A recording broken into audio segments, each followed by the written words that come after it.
So, hello students. Let us continue with the next question. Question number 15.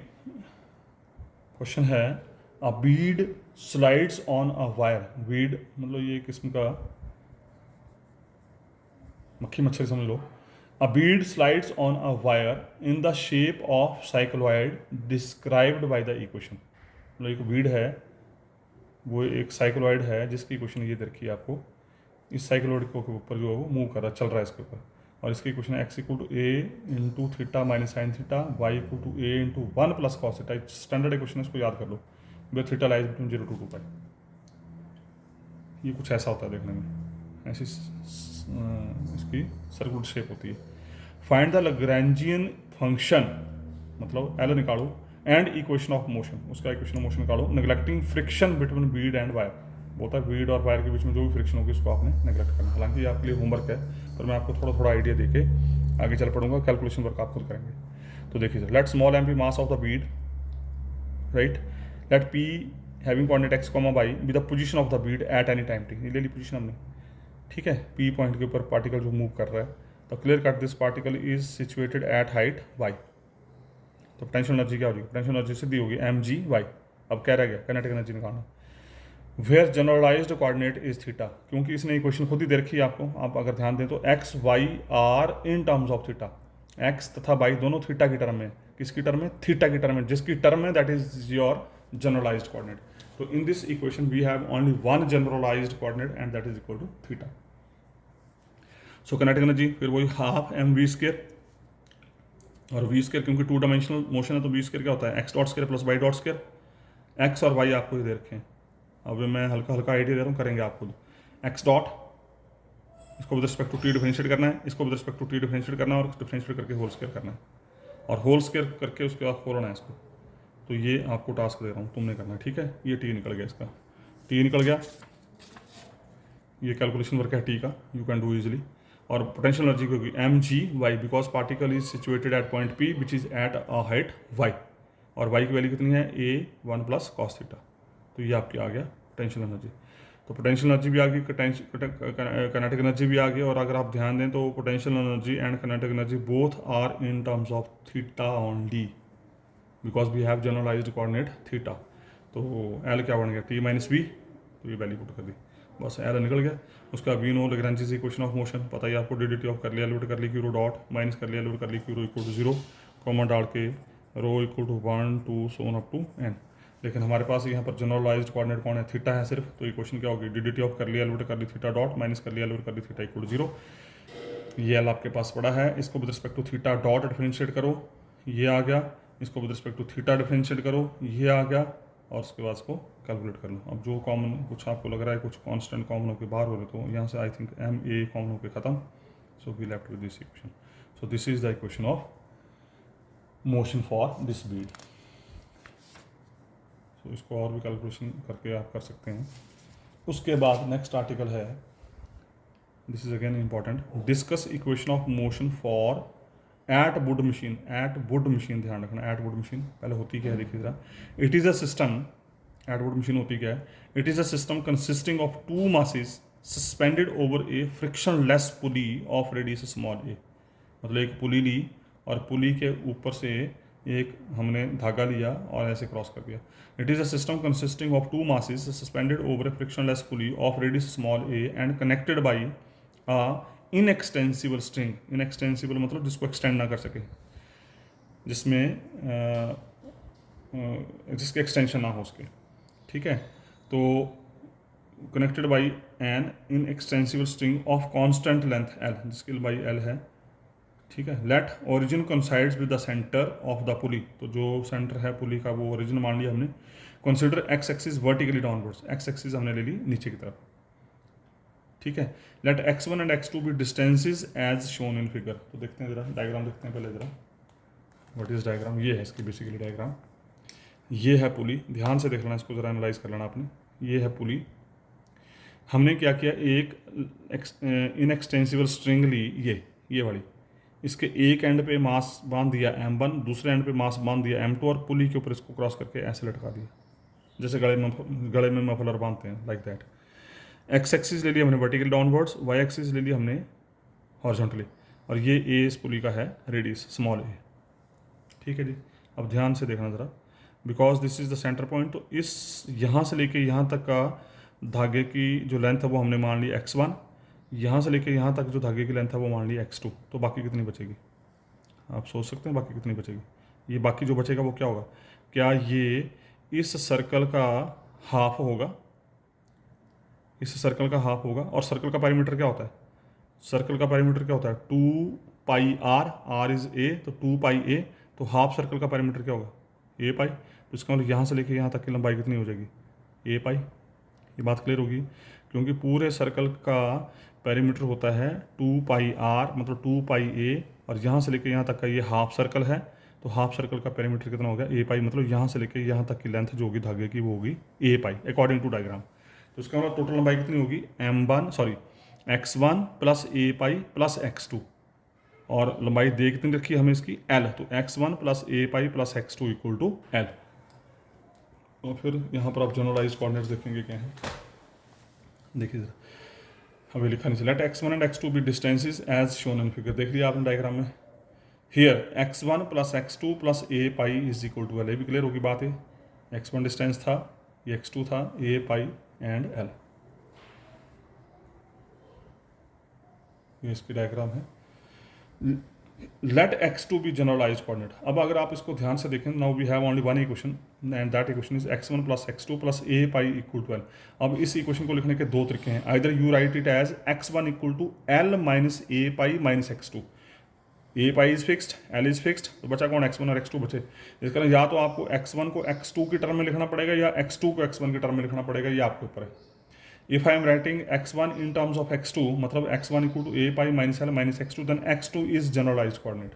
और अगर मैं x2 को x1 की टर्म में लिखता हूँ, मतलब x2 equal to a pi minus l minus x1, तो उस केस में x1 आपका जनरलाइज कोऑर्डिनेट बन जाएगा। ये आपके ऊपर है, आप चाहे x1 को x2 की टर्म में लिखो, चाहे x2 को x1 की टर्म में लिखो, ये आपके ऊपर है। तो I am writing here x2 as a generalize coordinate, मतलब I am writing x1 in terms of x2। ठीक है जी, तो लिख दिया हमने x1 equal to l minus a pi minus x2। उसके साथ बाद मैंने डॉट भी निकाल ली क्योंकि आगे जरूरत पड़नी है इसकी। तो x1 डॉट क्या हो गया? l का डॉट 0, पाई a का डॉट 0, डॉट का मतलब direct with respect to t, और ये आ गया x2 dot with negative sign, तो इसका मतलब x1 डॉट आ गया minus x2 dot. Now kinetic energy of the system.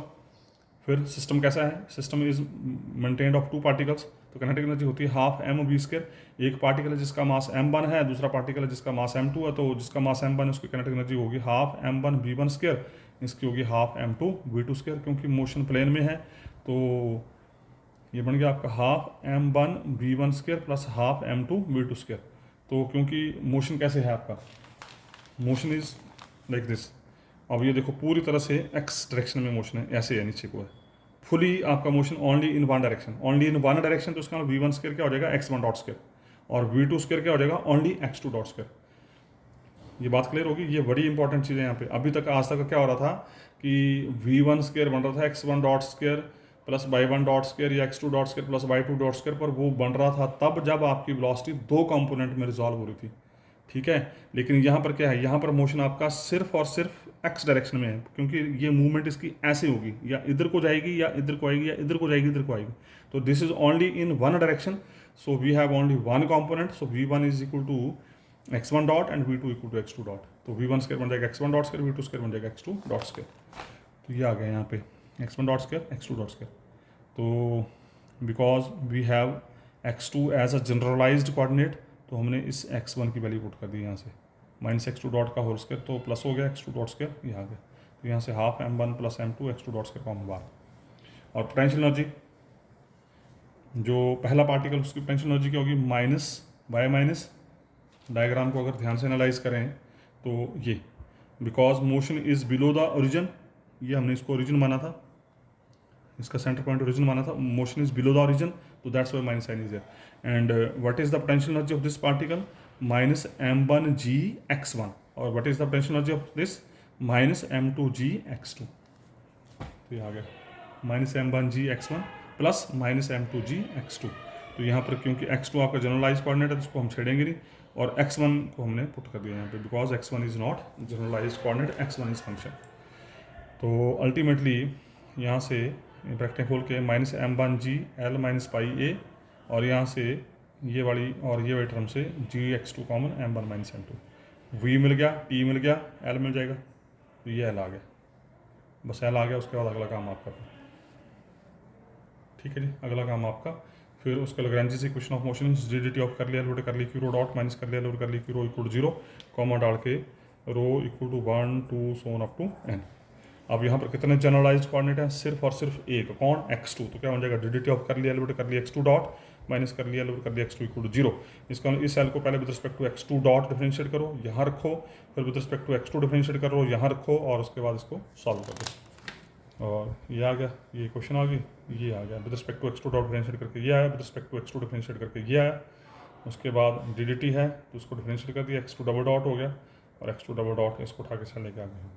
So this is the equation of motion for Atwood machine. उसके बाद next question is again important, ये भी paper में कई बार आया, क्वेश्चन नंबर 17। एंड ये क्वेश्चन और जो हमने स्फेरिकल पेंडुलम वाला क्वेश्चन किया था, ये लगभग सेम है, लगभग सेम है, ध्यान रखना है। फ़र्क क्या है, फ़र्क मैं बताता हूँ क्या है, बाकी आप खुद करेंगे इसको, ये भी होमवर्क की वजह से। A particle is moving on surface of अर्थ। अब ये पार्टिकल जो अर्थ सरफेस पे चल रहा है, ध्यान रखना है।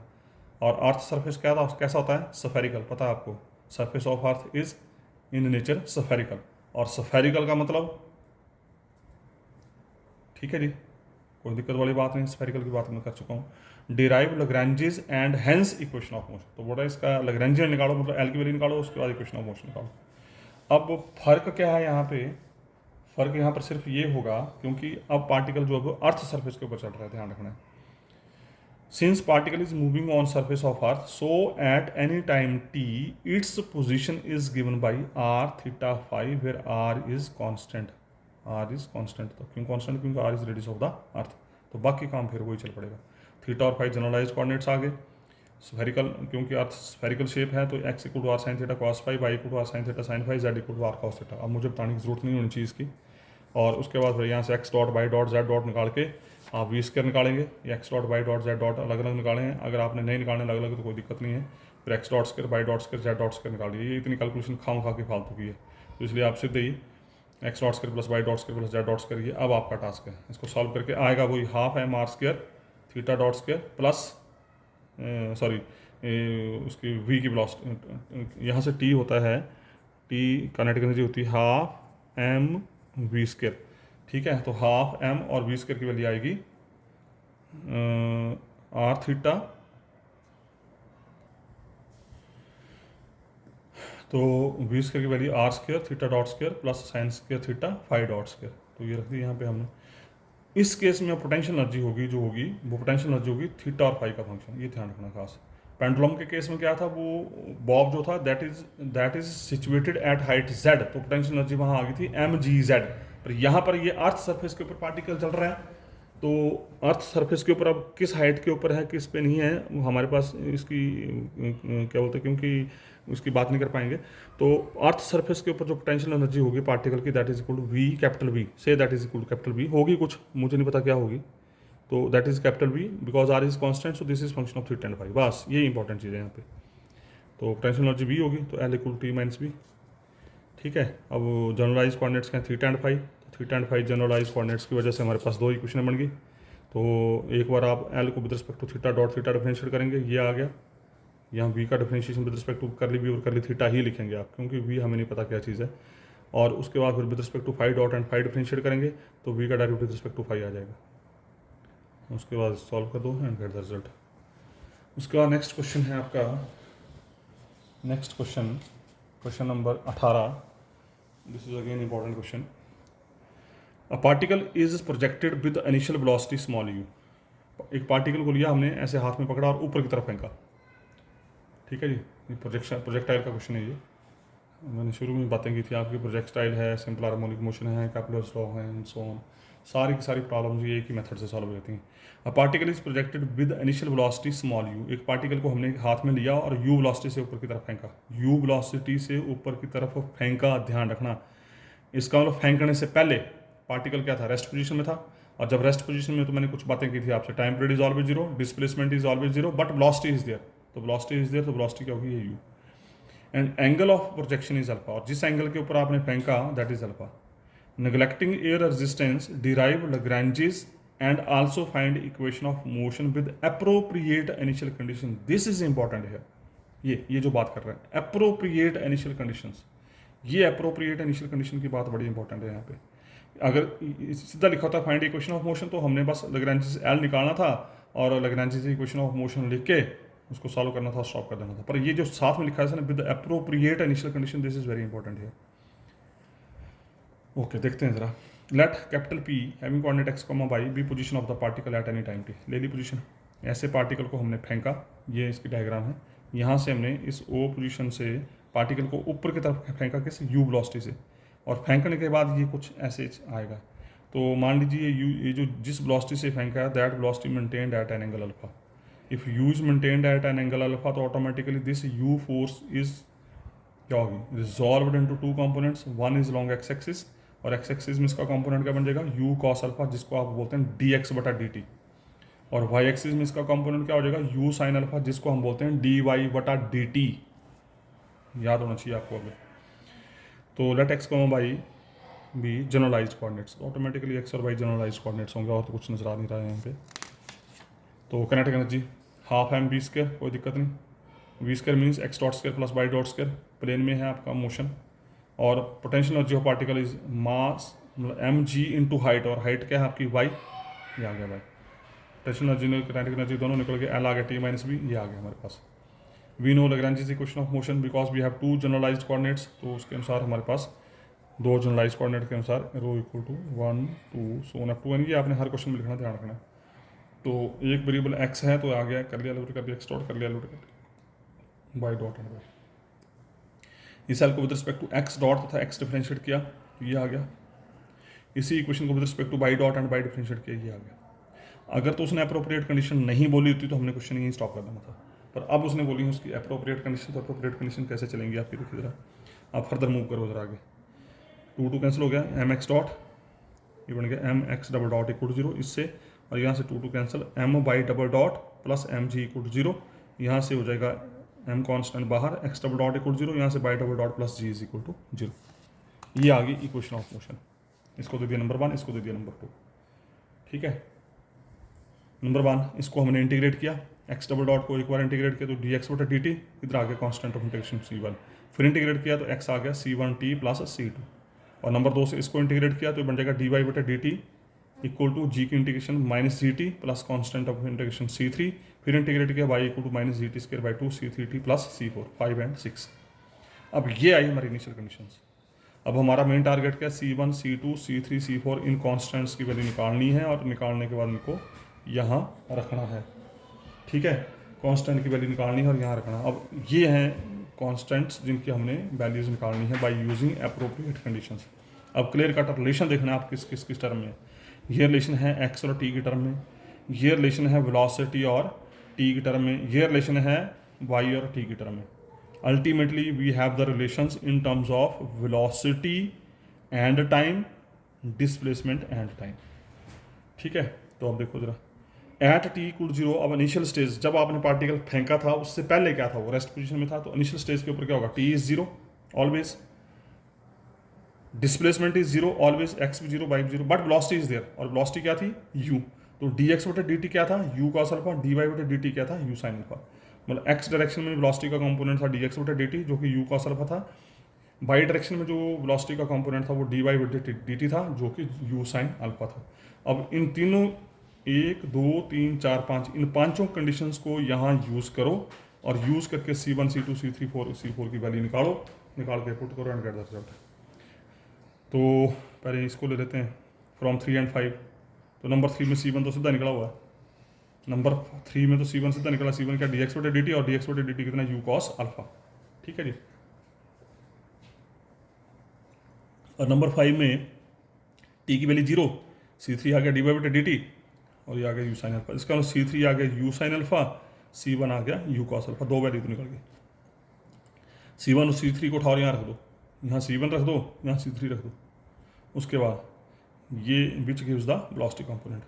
उसका फ्रॉम 4 एंड 6, 4 और 6 को लीजिए जरा, टी की वैल्यू 0, एक्स की वैल्यू 0, C2 0 हो गया, टी की वैल्यू 0, वाई की वैल्यू 0, C4 0 हो गया, तो C2 और C4 तो दोनों 0 हो गए, तो क्या बचा x1 equal C X equal C1t, Y equal to minus GT² बटा 2 प्लस C3t। C1 और C3 आप पहले निकाल चुके हैं, उनको यहाँ रख दो, C1 और C3 की वैल्यू रख दो।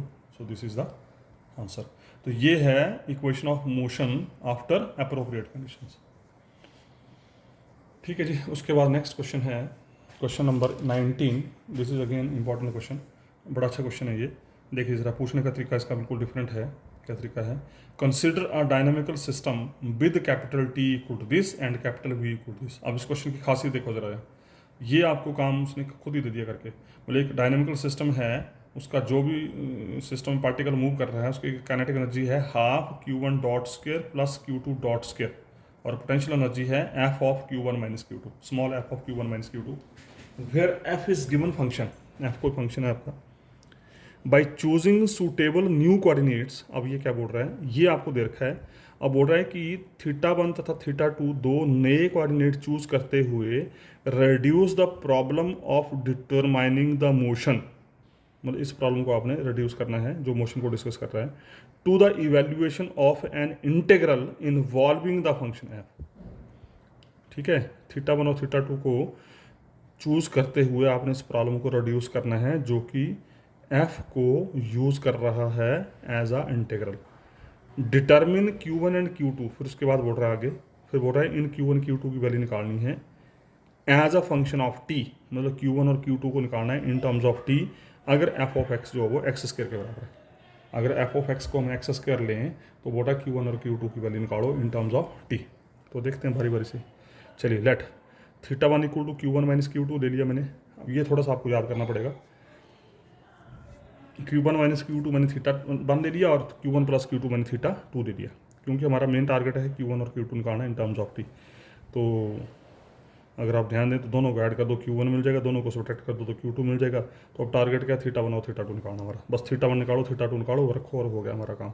तो θ1 ले लिया मैंने Q1 माइनस Q2, θ2 ले लिया मैंने Q1 प्लस Q2। ओके, दोनों को ऐड किया तो यहाँ से Q1 निकल गया, दोनों को सब्ट्रैक्ट किया यहाँ से Q2 निकल गया, ये आपका टास्क है। उसके बाद Q1 डॉट निकाल लिया, क्योंकि मुझे इस सिचुएशन तक पहुँचना है। Q1 डॉट हो गया, ये Q2 डॉट ये भी हो गया। Now we are in terms of Q1 and Q2, तो काइनेटिक एनर्जी क्या होगी, हाफ दे रखी उसने, half Q1 dot square plus Q2 dot square, it is given. तो Q1 डॉट और Q2 डॉट ये दे रखे हैं, इसका स्क्वायर जमा इसका स्क्वायर, ये आपके लिए टास्क है। आप इसका स्क्वायर करें और इसका स्क्वायर करें, दोनों का जमा करें, जमा करके आएगा 1/8, मतलब 2 कैंसिल हो जाएगा, अल्टीमेटली बनेगा 1/4 θ1 dot square plus θ2 dot square. ये इतना सा काम आपको छोड़ रहा हूँ मैं कैलकुलेशन पर, ये आ गया। उसका पोटेंशियल एनर्जी दे रखी है उसने F of Q1 minus Q2, Q1 minus Q2 को हमने θ1 माना हुआ है, तो कैपिटल V आ गया एफ ऑफ θ1, B भी निकल गया, T भी निकल गया, तो L आ गया आपका ये T माइनस बी मीन्स ये आ गया। ठीक है जी। अब जनरलाइज कोऑर्डिनेट्स क्या है हमारे θ1 एंड θ2, क्योंकि because we have chosen θ1 and θ2, these are the generalize coordinates. तो अब दो जनरलाइज्ड कोऑर्डिनेट है तो उसके अनुसार दो इक्वेशन ऑफ मोशन आ जाएंगी। तो अब इस L को पहले विद रिस्पेक्ट टू θ1 डॉट, θ1 से डिफरेंशिएट किया, जो आया उसको रख दिया यहाँ पे, ये आ गया। विद रिस्पेक्ट टू θ1 डिफरेंशिएट किया तो डैश लगा दिया, यहाँ पे ध्यान रखना, एफ का derivative with respect to θ1 is F dash. उसके बाद फिर इसी को विद रिस्पेक्ट टू θ2 डॉट और θ2 डिफरेंशिएट करिए, ये आ गया। तो सेकंड इक्वेशन से हाफ तो बार हो गया, θ2 डॉट की डिफरेंशिएशन, θ2 इसको इंटीग्रेट कर दिया इसने, θ2 डॉट इंटीग्रेशन किया तो equal to constant of integration capital A, फिर इंटीग्रेट किया तो θ2 equal to AT plus constant of integration भी, ध्यान रखिएगा सेकंड इक्वेशन जो है। और फर्स्ट इक्वेशन से θ1 डॉट को नाम दे दिया मैंने V, वैसे भी क्लियर है, θ1 और θ2 अब आपके जनरलाइज कोऑर्डिनेट्स हैं, तो θ1 डॉट बन जाएगा velocity, θ1 dot equal to V, तो θ1 डबल डॉट क्या बन जाएगा, dV बटा dt। इस θ1 डबल डॉट को उठाओ नंबर 3 में पुट कर दो, जैसे नंबर 3 में पुट करेंगे तो क्या बन जाएगा, dV बटा dt equal to -2f dash of θ1। यहाँ मैंने चेन रूल लगाया, dV बटा dt को लिखा dV बटा dθ1 बटा dt एज इट इज़। उसका dθ1 dt का मतलब θ1 डॉट को V बोला आपने, ये आ गया V। ठीक है जी, equal to -2f dash θ1 dθ1, ये θ1 को उठा के हम इस साइड लेके आ गए, तो यहाँ बन गया आपका V इंटू ये dθ1 बटे dt, ये बन गया आपका V, ये आ गया D V equal to -2f' into d1। ठीक है, तो ये मैं रिपीट कर रहा हूँ फिर से, ये d1 बटे dt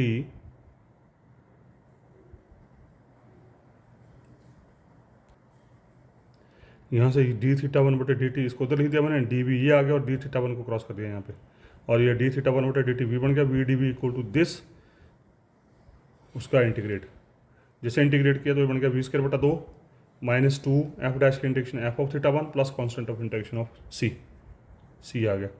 तो 2 को पहले साइड ले गए, v² equal to -4f(θ1) minus c1, why it is -c1, जब 2 से क्रॉस मल्टीप्लाई करेंगे तो 2c बनेगा विद नेगेटिव साइन, 2c बनेगा, तो c1 मैंने ले लिया -2c, ले सकते हैं वी कैन, क्योंकि c भी कांस्टेंट है तो 2c भी कांस्टेंट है, तो I am taking -c1 equal to 2c अपनी कैलकुलेशन को इजी करने के लिए। फिर उसके बाद v² का मतलब, v का मतलब θ1 डॉट, तो v² होगा θ1 डॉट -4f(θ1) प्लस c1/4, -4 मैंने कॉमन ले लिया यहाँ से, तो c1/4 को मैंने c2 बोल दिया। जब दोनों साइड अंडरूट लिया तो इस साइड आ गया θ1 डॉट, -4 का अंडरूट हो गया 2a, और ये आ गया अंडरूट, c2 मैंने 0 चूज़ कर लिया तो f(θ1) अंडरूट बचा है, और उसका वेरिएबल सेपरेट कर दिया, dt को उठा के साइड ले गए, इसको लाए d(θ1 बटे f(θ1) अंडरूट 2a dt। अब देखते हैं जरा जो है, अब क्या है, f(x) इक्वल टू x² आपको दे रखा है, तो यहाँ से f(θ1) क्या हो जाएगा, θ1²। अब इस f(θ1) की वैल्यू को उठाओ और ये जो पीछे रिजल्ट निकाला आपने इसमें रख दो, इसको कहाँ पे, यहाँ रख दो। f(θ1) कितना है, θ² अंडरूट क्या हो जाएगा, θ1² अंडरूट इज θ1, तो वी लेफ्ट विद d(θ1 बटे θ1 इक्वल टू dt dt, उसका इंटीग्रेट कर दो दोनों साइड। जब इंटीग्रेट करेंगे तो d(θ1 बटे θ1 की इंटीग्रेशन आ गई log θ1, 1/θ1 की integration log θ1, 2 t plus constant of integration मैंने log k ले लिया यहाँ पे, जैसा क्वेश्चन की धार होती है उसी तरीके से हम कॉन्स्टेंट चूज़ करते हैं। उसका ये दोनों लॉग इकट्ठे कर दिए, लॉग की प्रॉपर्टीज आपको पता होनी चाहिए, log m माइनस, इसको साइड लेके जाएंगे, log m minus log n equal to m बटे n, log m minus log n equal to log m बटे n, log हटाया तो एंटी लॉग ले लिया, एंटी लॉग लिया तो इस साइड e की पावर में चला जाता है, आपको पता होना चाहिए, जब एंटी लॉग लेंगे तो इधर लॉग खत्म हो जाता है, और इधर की टर्म जो होती है, इधर की जो टर्म होगी वो e की पावर में चली जाएगी। यहाँ से θ1 निकाल लिया आपने, k e की पावर 2 θ1 का मतलब क्या था, q1 माइनस q2, इसको कर दिए नंबर 6, और नंबर 4 से q1 प्लस q2 था आपका at प्लस b, निकाला था आपने नंबर 4 में, and I think question is completed. उसके आप दोनों को ऐड कर दो, यहाँ दोनों को ऐड कर दो, q1 मिल जाएगा, दोनों को सब्ट्रैक्ट कर दो, q2 मिल जाएगा, और clear cut q1 is in terms of t, q2 is in terms of t, so this is the article. तो उसको मैं यहीं स्टॉप कर रहा हूँ, ठीक है जी। नेक्स्ट क्वेश्चन जो फिर हम करेंगे नेक्स्ट वीडियो में। So thank you very much.